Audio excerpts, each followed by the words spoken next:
Chapter 1, Dust and Silence. The sun dipped low over the horizon, spilling molten gold across the prairie. Heat shimmered off the hard-packed road leading into Silver Creek, and the air smelled of dust, horse sweat, and faint wood smoke drifting from town chimneys. Jacob Jace McGraw tugged his hat lower against the glare, his horse plodding slow but steady, each step kicking up little puffs of dirt. He hadn't meant to stay long in Silver Creek. Just a night's rest, a whiskey to loosen his bones, maybe a hot meal. Then he'd ride on like always. But fate had a way of setting snares in quiet places. The town looked like a dozen others he'd passed through. 2 rows of weather-beaten buildings, most of them leaning as if tired of holding themselves up. A saloon lantern flickered to life against the coming dusk, its painted sign creaking in the wind. Somewhere a dog barked, then fell silent. Jace rode down the main street, boots dusty, spurs clinking faintly as his horse shifted beneath him. The few folks outside glanced up warily, measuring him the way small towns always measure drifters. He didn't much care. He swung down, tied his horse to the post, and pushed through the swinging doors of the saloon. Inside, the air was thicker, stale whiskey, cigar smoke, and the sour tang of unwashed men. A piano clinked half-hearted notes in the corner, drowned now and then by a burst of laughter or the slam of cards on a table. Wooden floorboards groaned under Jace's boots as he moved to the bar. "Whiskey," he muttered, laying down a coin. The barkeep, a broad man with tired eyes, slid a glass his way. Jace tipped it back, the burn of familiar comfort. He was about to signal for another when movement near the back wall caught his eye. A girl sat in the shadows, shoulders curled in on themselves, her long dark hair loose around her face. She wasn't like the painted saloon girls or the settlers' wives who came in on errands. Her dress was plain, worn thin at the seams, and her skin carried the sun's bronze, not pale like the rest. Her eyes, though, he caught them for just a heartbeat, were swollen, wet with tears she was trying to hide. Jace shifted, pretending to study the room, but his gaze kept dragging back to her. She sat stiff, as if the whole place pressed down on her chest, suffocating. 2 cowhands at a nearby table laughed too loud, muttering words he didn't quite catch, but their eyes kept flicking her way. She shrank further into shadows, jaw set, hands clenched in her lap. Something about it stirred him, the quiet kind of sorrow that spoke louder than any outcry. He knew it. He'd carried it once himself, in the long nights after the war when silence was the only company. He finished his drink, but the taste soured in his mouth. Without thinking too hard on it, he moved away from the bar, boots heavy on the boards, and stepped into the dimmer corner. The girl glanced up, startled, her breath catching like she'd been caught doing something wrong. Jace tipped his hat slightly, his voice low, meant only for her. "Evenin'," he said. She blinked, hesitated, then nodded faintly. "Evenin'." Her voice was soft, but it carried the weight of someone who didn't speak often. "You all right?" Her chin lifted, defensive. "I'm fine." He almost smiled at the way the word cracked on her lips. He could see she wanted to be strong, but her eyes betrayed her. Tears lingered there, threatening to spill. "You don't have to pretend," Jace murmured, leaning one hand against the wall, his body angled to shield her from the gaze of the room. "Not with me?" For a moment she said nothing, only staring at him as though unsure what he meant. Then her shoulders sagged, the fight draining out of her. A single tear slid down, catching in the glow of a lantern. "I should go," she whispered, pushing up from the chair. He stepped back, giving her space. "If that's what you want." She hesitated, her hands trembling as she gathered a shawl around her. Then, without another word, she slipped past him and vanished out into the twilight, the saloon doors flapping in her wake. Jay stood there a long moment, listening to the piano falter and the cowhands laugh, the world returning to its noise. But his gaze stayed fixed on the darkened street outside. He didn't know her name, didn't know her story, but he knew one thing with the sharp certainty of a man who had been adrift too long. Silver Creek wasn't going to let him ride on so easy. Chapter 2, The Girl Who Didn't Belong. Morning broke over Silver Creek in shades of copper and rose, the prairie stretching endless beyond the town's edge. The dirt street was already alive with clattering wagons, neighing horses, and voices sharp with barter. Dust hung in the air like a veil, catching the early sun. Jace leaned against the hitching rail outside the blacksmith shop, his hat tilted low as he watched the town go about its business. He wasn't one for lingering, but something about Silver Creek tugged at him. Maybe it was a girl he'd seen in the saloon.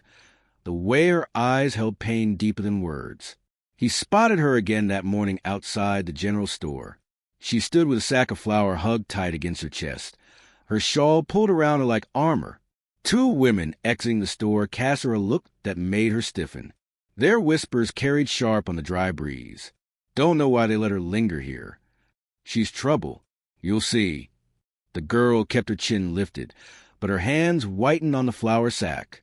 Her gaze fixed straight ahead, as if by refusing to see them, she could make herself invisible. Jace's jaw tightened. He'd seen enough of people pushed to the edges, cast out for what they couldn't change. He stepped off the rail and walked her way.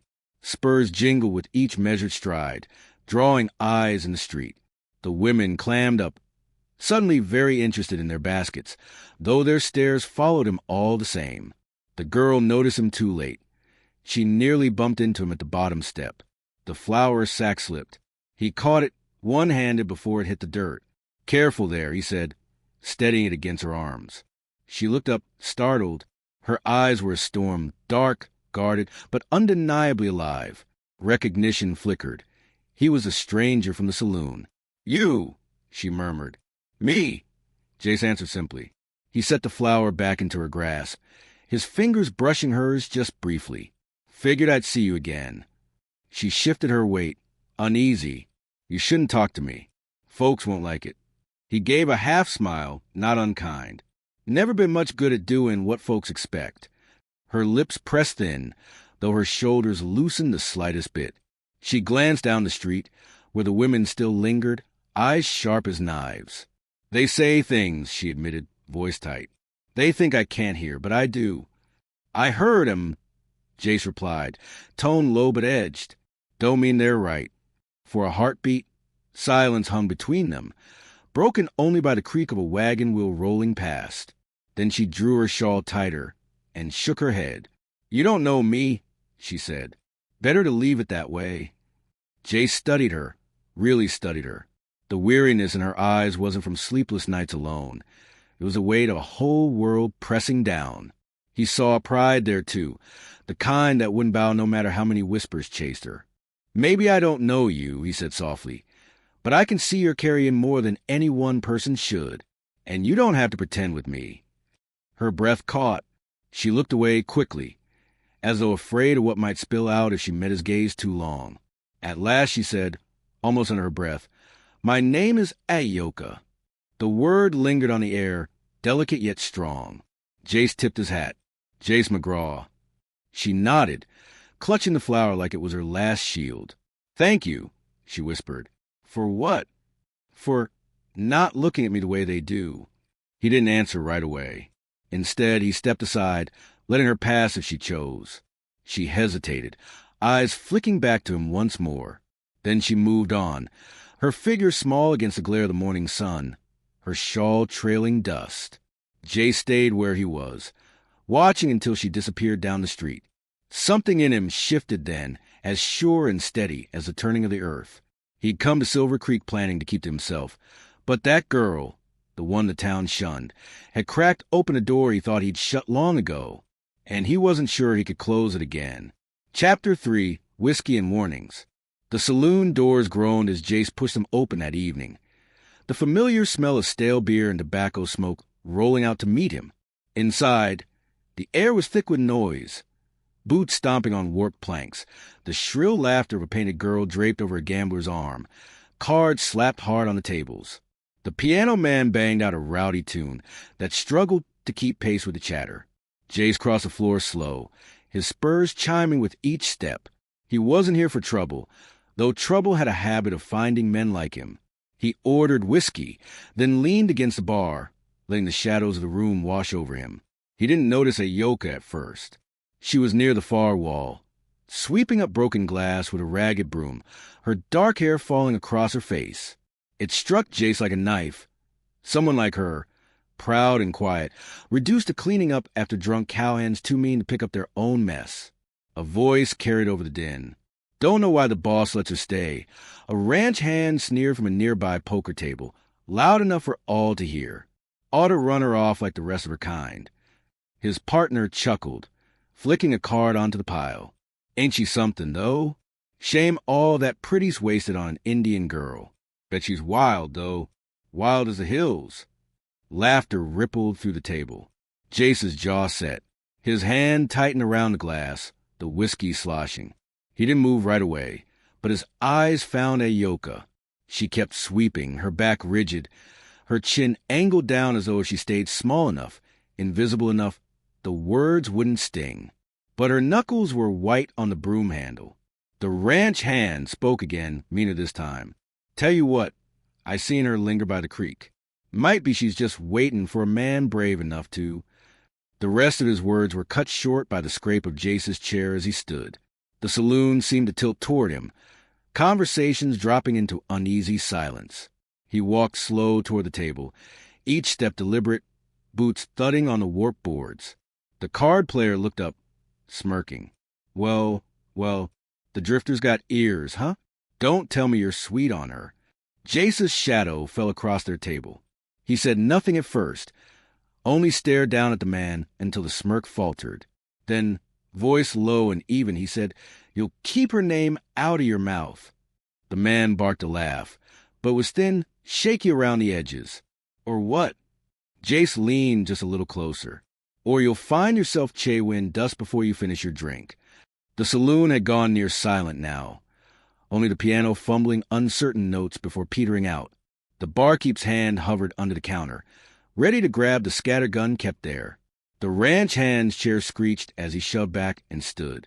His hand twitched near his holster, but he hesitated, sweat beading on his brow. He wasn't used to men looking him in the eye without flinching. Ayoka had stopped sweeping. She stood frozen, wide-eyed, her breath shallow as she watched. Finally, the man spat to the side, forcing a laugh. Ain't worth it, he muttered, tossing his cards down. He grabbed his hat and stalked toward the door, his partner trailing after with a glare thrown Jace's way. Jace didn't move until the saloon doors slammed behind them. Only then did the noise slowly return, hushed, cautious, like everyone was afraid to stir up the dust still hanging in the air. He turned, scanning for Ayoka. She had slipped into the shadows near the back, her broom abandoned against the wall. Jace walked over, his boots quieter now, his tone gentler. You all right? Her lips parted, but no words came. She stared at him, something flickering in her gaze, fear, yes, but also something softer, something that looked like trust. You didn't have to do that, she whispered finally. He shook his head. Didn't reckon on sitting by while men dragged your name through the mud. Her throat bobbed, emotion catching there. For a moment, her mask of strength slipped, and he saw the girl beneath, the one fighting to stand tall in a world eager to tear her down. You shouldn't get involved, she murmured, glancing toward the door as though the men might come back. They'll come for you now, too. Jace's voice was steady, quiet as a promise. Let him. For the first time since he'd seen her, a flicker of something like hope lit her eyes. It was small, fragile, but it was there. The saloon's noise rose again, but in that dim corner, with lantern light catching her tear-stained lashes, the world narrowed to just the two of them, two outcasts standing against the dust and whispers of Silver Creek. Chapter 4, Secrets Under the Stars. Dusk slid into night like a slow breath, the last band of crimson draining from the western sky. Jace left the saloon behind and followed the dirt track that led toward the creek, where cottonwoods whispered each other and the prairie opened like a dark sea. Spurs chimed softly with each step. A coyote called from far off, the sound thin and lonesome, and the smell of damp earth rose as he neared the water. He saw her before she saw him. Ayoka, knee-deep in grass at the creek's edge, one hand on the neck of a bay mare that trembled and tossed its head. Moonlight glazed the horse's flank. A lantern burned low beside them, throwing small gold ripples across the current. Jace cleared his throat, not one as startled either. Even in Ayoka's shoulders stiffened. She turned, strands of dark hair catching the lantern's glow, alarm flaring in her eyes before recognition softened it. She stepped wrong, she said, voice rough with worry. Something in her hoof. Jace crouched near the mare, palms up so the animal could smell him. Easy, girl, he murmured. The mare blew hot air against his wrist, then settled. He glanced up. Hold her steady? Ayoka nodded, pressing her cheek to the horse's brow, whispering words too soft for him to catch. Jace lifted the hoof and angled the lantern closer. A sliver of stone was wedged along the frog, dark with blood. He fished his pocket knife from his coat. Gonna sting! He warned the horse, more out of habit than belief. He worked slow, prying the shard loose, fingers sure from years of trail work. The mare flinched once, muscles bunching, but Ayoka's hand didn't tremble. When the stone came free, it clicked faintly into the creek stones. Jace rinsed the hoof with cold water, then poured a ribbon of whiskey over the cut. The mare shivered, but held. Ayoka stooped beside him with a small leather pouch. "Willow and yarrow," she said. "My mother taught me." He nodded and watched her pack the herbs with deft, careful fingers. The scent rose, green and clean, like rain in summer. When they finished, Jace eased the hoof down. The mare tested her weight, then cropped grass as though nothing had happened. Ayoka let out a breath that had been tied tight inside her. She leaned her forehead against the mare's neck, lips moving in a brief, private prayer. Jace stepped back to give her space, the lantern light tugging gold out of the creek, the stars crowding close overhead like salt scattered on velvet. "You did good," he said at last. "It was mostly you." She stroked the mare's jaw. "I didn't want to bring her into town. There are too many eyes, too many tongues." "Tongues don't know much but wagging," he said, a dry smile ghosting his mouth. She didn't smile back. Not right away. She turned to the water, the current flickering over stones, the hush of it filling the places words couldn't reach. "When I was little," she said, "my father sang to the river. He said it remembers. If you listen, it carries voices forward." Jace shifted, the leather of his belt creaking in the quiet. "What's the river say tonight?" "That I should keep moving," she said. "But I am so tired of moving." He waited, because some stories came like a skittish colt. No sudden grabs, just a patient hand. Wind slid through the cottonwoods. An owl called once, low and hollow. "They came with fences," she said, fingers worrying the fringe of her shawl. "Winter not yet over. They said the springs on our land belonged to a new map in a new office none of us had seen. We went to speak. We took nothing but words and open hands." Her jaw tightened. She kept her eyes on the water. When the shouting started, the horses spooked. "Smoke. Man, I lost my little brother in confusion. He was 12. He had a bead necklace with blue stones he was proud of." Her voice thinned, a thread pulled taut. "I've walked every mile I can. Asked every camp, every ranch. Some slam doors. Some stare like the women in town. Some tell me to be grateful I got away at all." She went quiet, the creek saying what she couldn't. Jace felt the old ache in his ribs. The battlefields, the burned farms, the goodbyes you never got to say.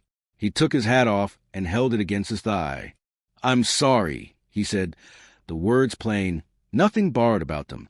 Ayoka's chin dipped, and for a heartbeat she was just a girl in a long night, fighting not to break. He shrugged out his coat and settled it over her shoulders. She flinched at the kindness, and then didn't. "You ain't alone out here," he said. "Not anymore." "You can't promise that," she whispered. "No," he said, "but I can promise this. I'll ask around. Men talk to me who won't talk to you. I know riders on the North Range, freighters on the Santa Fe Road, a scout or two who owe me favors. We'll follow what trail there is." Ayoka searched his face, as if trying to find the trick. There wasn't one. The wind lifted her hair. The lantern trembled, a small brave sun in the dark. "Why?" she asked. "Because someone should have stood up sooner," he said. "And because I'd like to hear your father's songs carry something back." Her mouth curved, the barest edge of smile that hurt to look at. It was so shy. She tugged the coat tighter and stepped close enough that he could see moonlight rim her lashes silver. Their hands touched, just a brush, and neither of them pulled away. The mare nudged Jace's shoulder, impatient for more grass, and the moment loosened into something easy. He chuckled. She aims to walk. That's a good sign. Well, take it slow, Ayoka said. They moved along the creek together, leading the mare across a shallow ford. The prairie opened wide, and the town's lamps flickered far off like a string of timid stars. When they reached the rise that looked down on Silver Creek, they stopped. "Thank you," she said, and the words carried more than gratitude. They carried trust, thin but real. "Tomorrow," Jay said, "I'll start a skin."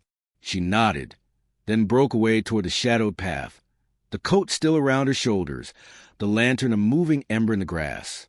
Jace watched until the dark took her, and the coyote called again, closer this time. He settled his hat back on, the promise he'd made settling deeper than the night. Somewhere, a boy with blue beads was waiting, and Jace figured he'd never wanted to keep a promise more. Chapter 5, Blood in the Dust. The moon rose pale over Silver Creek, washing the dirt street in silver. Most of the town had shuttered up for the night. Only the saloon spilled light and noise, laughter and piano drifting into the cool air. Ayoka walked quickly, shawl wrapped tight, her footsteps soft against the dust. She carried a small parcel of herbs tucked beneath her arm, bound for the old widow who lived at the edge of town. Jace had told her once he didn't like her moving alone after dark, but she'd insisted. She had walked darker paths before. Still, the quiet pressed heavy, and each sound of boots scuffing behind her made her heart race. From the shadows, 3 ranch hands emerged, the same kind who had spat venom in the saloon days ago. Whiskey fumes clung to their breath, their faces flushed red. "Well, look what wandered into our street," one drawled, stepping in front of her. His spurs clinked when he planted his feet wide. Little bird out past her roost. Ayoka's fingers tightened on the parcel. "Step aside." Another laughed, circling around. "Feisty. Ain't nobody here to save you now. Might be you're tired of playing silent. Maybe tonight you'll—" "Back off." Her voice shook, though she forced her chin up. The third man reached for her arm, but before his fingers brushed fabric, a low voice cut the night. "She told you to step aside." Jace. He strode out from the dark like he'd been carved from it, long coat trailing, hat brim shadowing his eyes. His boots crunched deliberate, and even in the dim moonlight, the gleam of the Colt at his hip was plain enough. The men stiffened but didn't scatter. One spat into the dust. "Well, if it ain't the drifter, you keep riding in where you don't belong." Jay stopped 10 paces away, his stance loose, but every muscle wired for violence. "Thing is," he said evenly, "you boys never did know where you belonged. Now move." They laughed, but the sound rang hollow. 3 against 1. Don't reckon your odds are too good. Reckon they're better than yours. The street stilled, the town holding its breath. Then it broke, fast, sharp. The first man lunged, drawing steel. Jace's hand flashed, his revolver barking once, the crack tearing through the night. The bullet gouged the dirt by the man's boot, close enough to burn leather. He staggered back, swearing. The second charged, and Jace met him with a fist instead of a bullet, the crunch of bone against bone echoing down the silent street. The man reeled, blood spilling from his nose. But the third wasn't drunk enough to miss his chance. His pistol cleared leather, muzzle flashing fire. The shot whistled past Jace's shoulder, tearing through his coat. Jace pivoted, answering with his own, and the man cried out, spinning to the dirt with a graze across his arm. Smoke hung low, curling ghost-like. Ayoka stood frozen, breath ragged, her hands pressed to her chest. Then Jace staggered. A line of blood seeped dark down his sleeve where the first shot had grazed him. He caught himself against the trough, jaw tight, revolver still steady though his arm trembled. The ranch hands cursed, stumbling back into the shadows, dragging the bleeding one between them. "This ain't over," one shouted, voice cracking. "You'll regret this." Their footsteps faded, leaving only the sound of Jace's rough breathing and the wind moaning through the eaves. Ayoka was beside him before she knew she'd moved. "You're hurt," she whispered, her fingers brushing his arm. The fabric was warm and wet, sticky with blood. "Not bad," Jace muttered, trying for a grin that fell short. "Just a scratch." Her eyes burned. "You shouldn't have done that." He looked at her then, And even with pain etched in his face, there was something fierce and unyielding in his gaze. Didn't see another choice. She pressed her shawl hard against the wound, her hands trembling but determined. The closeness of him, his scent of sweat, leather, and gunpowder, flooded her senses. Tears threatened, but she bit them back. "You'll be the death of yourself," she said, though her voice broke softer than anger. "And if that's the cost of keeping you safe—" His words were quiet, raw, and they landed like a brand against her heart. For a moment, the world narrowed to just them, the wounded cowboy and the girl everyone wanted gone, kneeling together in the dust beneath the cold moon. She tightened her hold on his arm, not letting go. "Then I won't let you pay it." Chapter 6. The Long Ride. The trail out of town was empty except for the sound of hooves and Jace's shallow breathing. Ayoka sat astride the bay mare, reins in one hand, the other wrapped around Jace's torso as he leaned against her, his weight heavy with pain. Blood had seeped through the makeshift bandage on his arm, darkening her shawl where she held him close. "Stay awake," she murmured, her voice tight with fear. "I'm awake," he mumbled, though his head dipped against her shoulder. The prairie stretched around them, vast and silver under the moon. Coyotes sang in the distance, their cries eerie and thin.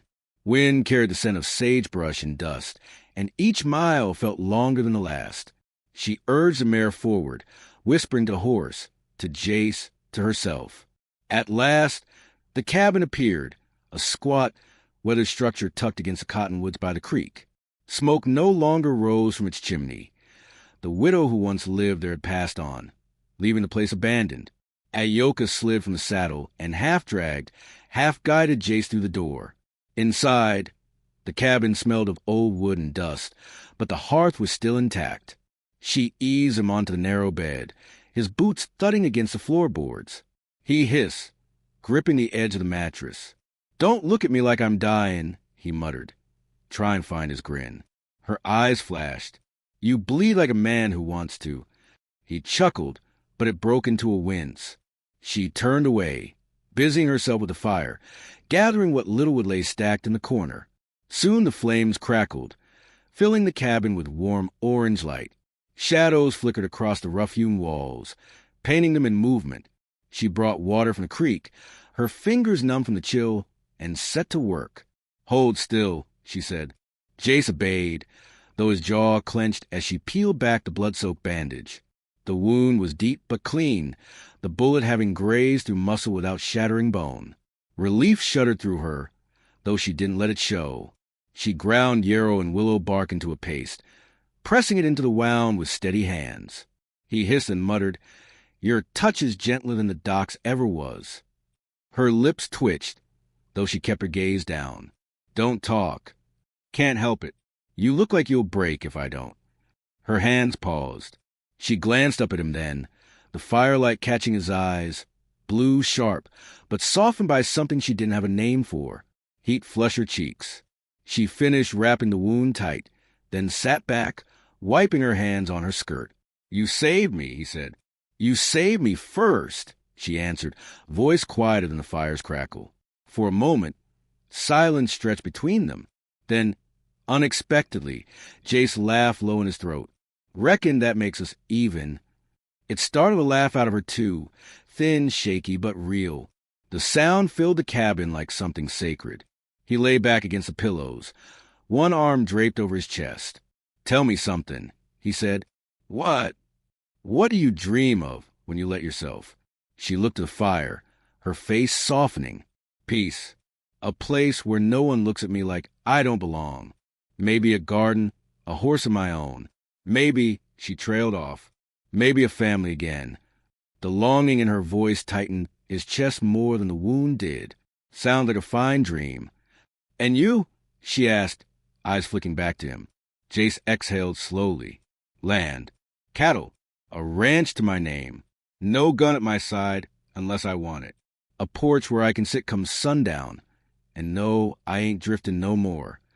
Their gazes held, the fire painting both their faces in gold and shadow. Something unspoken passed between them, fragile, tender, but as sure as the ground beneath their feet. Ayoka rose and laid another log on the fire. She turned, hesitating. then pulled the blanket from the chair and spread it over him.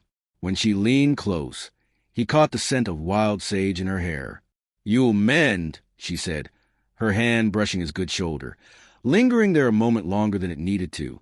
Jace closed his eyes, not from pain, but from the weight of something warmer, deeper. And as the flame settled into a steady glow, both of them felt it, the walls between them crumbling, leaving only truth and quiet thrum of hearts that had been lonely too long. Chapter 7, Reckoning at Dawn. The first rays of dawn broke over Silver Creek, staining the horizon in blood-red streaks. The dirt street lay quiet, but the silence felt strained, like the town itself was holding its breath. Doors stayed barred, curtains twitched, and men with rifles leaned in shadows, waiting to see what would unfold. Jay stood in the middle of the street, hat brim low, his duster stirring in the cold morning breeze. His wounded arm was bound tight beneath his coat, but his hand still rested steady on the butt of his Colt. He'd been here before too many times, but this time felt different.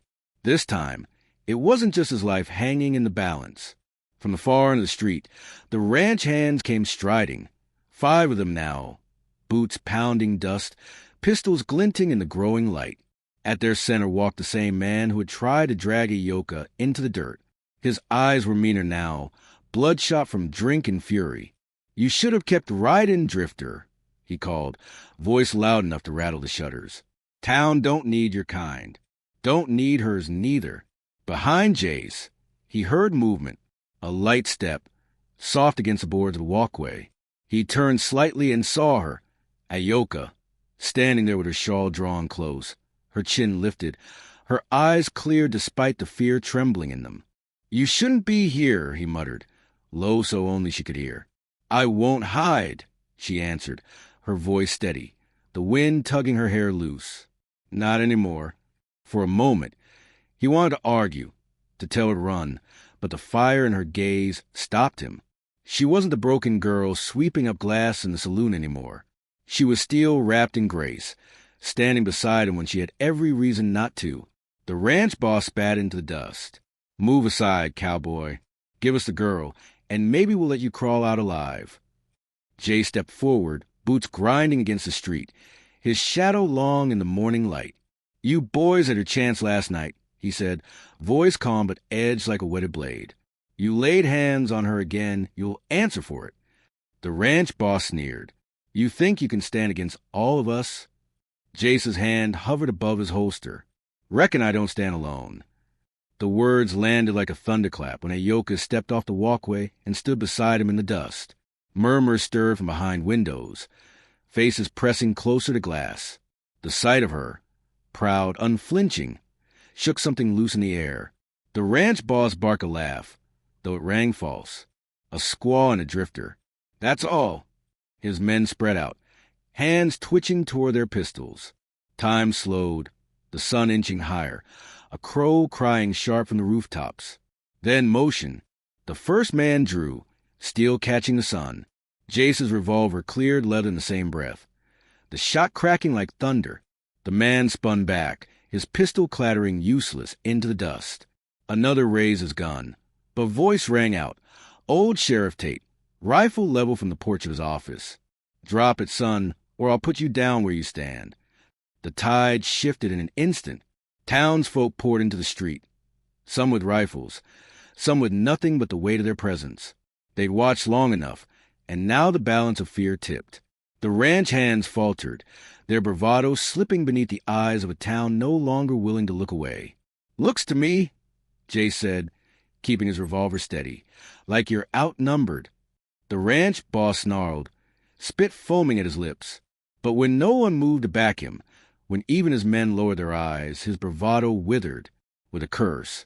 He jerked his hat low and stalked back the way he came, his men slinking after him like whipped dogs. Dust settled slow behind them, the echoes of boots fading into silence. Jace lowered his revolver, breath harsh in the morning chill. He turned to Ayoka. She hadn't flinched. She hadn't run. She stood with the sun crowning her dark hair, her eyes fierce with something deeper than fear, something that looked like freedom. "You didn't have to," he said softly. Her lips curved, just barely. "You told me I wasn't alone. I believed you. For the first time in a long while, Jace felt it, the sense of belonging, of standing for more than himself. And as the town gathered around them, he realized Silver Creek had changed too. The girl who didn't belong had just stood in the dust and claimed her place, and he'd be damned if he let anyone take it from her. Chapter 8, A Place to Belong. The prairie sun sank low, painting the sky in fire and rose as shadows stretched long across the plains. The town of Silver Creek, so often bitter and tight-lipped, now seemed to breathe easier after the morning's reckoning. Doors that once shut at Ayoka's passing cracked open. A few women even nodded as she walked by. It wasn't full acceptance, not yet, but the dust had shifted. Jace worked outside the cabin by the creek. Shirt sleeves rolled, his wounded arm bound tight, but healing. He stacked lumber into neat rows, each board cut with slow determination. The air smelled of fresh pine and horse sweat, the rhythmic sound of hammer against nail filling the stillness. Ayoka approached, carrying a basket slung on her arm. The bay mare trailed behind her, coat glossy under the late light. She paused a moment, watching him work, the muscles of his back moving beneath his shirt. His hat tipped low as he measured the next plank. "You should rest that arm," she called gently. Jace glanced up, sweat streaking his temple, but a grin tugging his mouth. "You telling me what to do now?" "Someone has to," she said, setting the basket on the porch beam he'd just set upright. She drew closer, her shawl trailing in the breeze. "You'll tear it open again." He shrugged, the motion a little stiff. "Figure if I keep swinging, maybe this place will start to look like a home." Her gaze softened as she looked at the half-built structure. Walls rising where none had been, the bones of a cabin reaching toward the sky. It was more than wood and nails.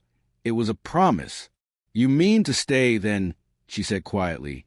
Jace leaned on the hammer, meeting her eyes. "I'm done drifting. Tired of riding from one dusty town to the next. This land feels right. You feel right."